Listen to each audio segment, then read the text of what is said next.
Well, this is March 31st, COVID-19 viral update from the old guy.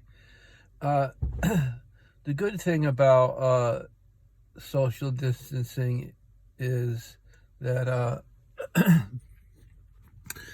one thing is you get time to think.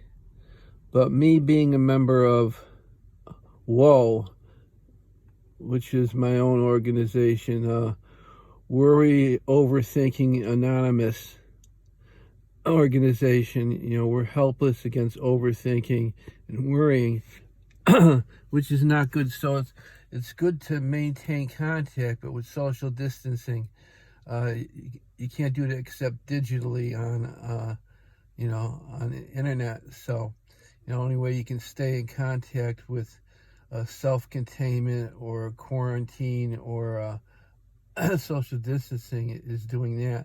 But a lot of misinformation you pick up and spread around unintentionally sometimes, not purposely to misinform, but it's information that comes from all different sources. So you have to check your sources and try to be more circumspect, which is what I'm going to try to do. But the interesting thing is, before I went into containment, I'm like going into the third week of this. Because to me, the numbers of social distancing, 6 feet and 15 days self-quarantine are purely arbitrary. It isn't like, you go to the store and buy a 15-day containment quarantine package, and on day 15 you come out and you're scot-free. It's like also with testing, a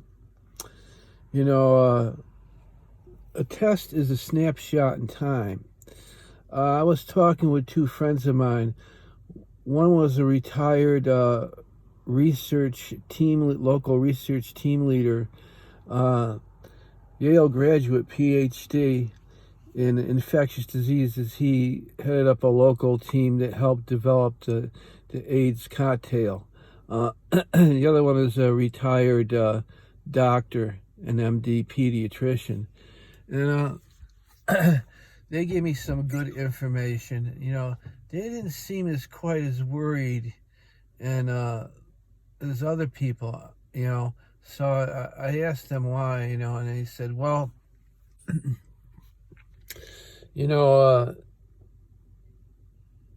precautions help a lot. Taking the COVID-19 precautions, hand washing with soap, not just hand sanitizers, rubbing it on your hands, but washing properly and frequently. And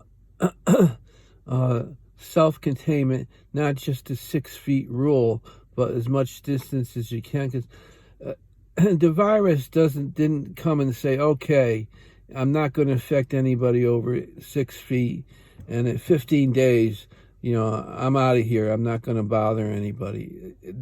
Those are arbitrary decisions that may or may not be true. They're just guidelines.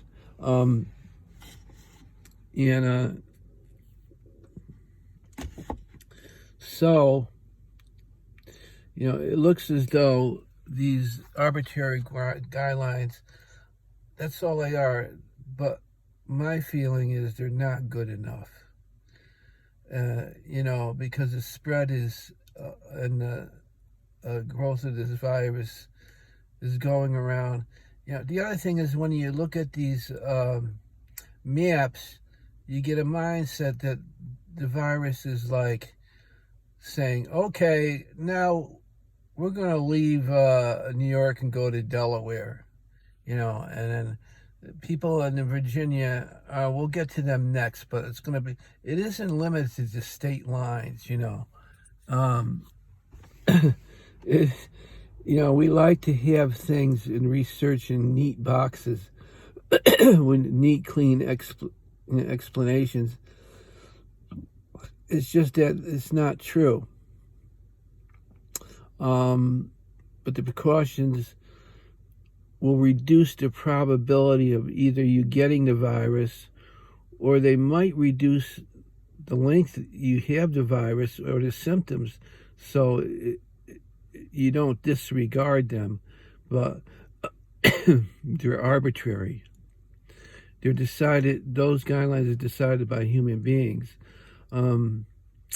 So that's a little overthinking, and this is what I got from personal sort of experts, rather than off of TV or the internet.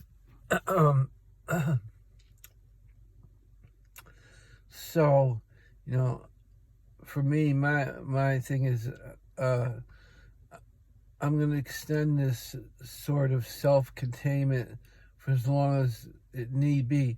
But don't think that if you have a test and that you're negative, that you're not going to get the virus 2 or 3 days later. A test is a snapshot in time. That's important to know. If you test positive and you go into containment for 15 days, it doesn't guarantee that you're not going to spread the virus after that. Those are guidelines set up by us, not by the virus. So, but they say those apparently are good guidelines to go by. So anyway, that's enough of from the worry, helpless, overthinking anonymous group.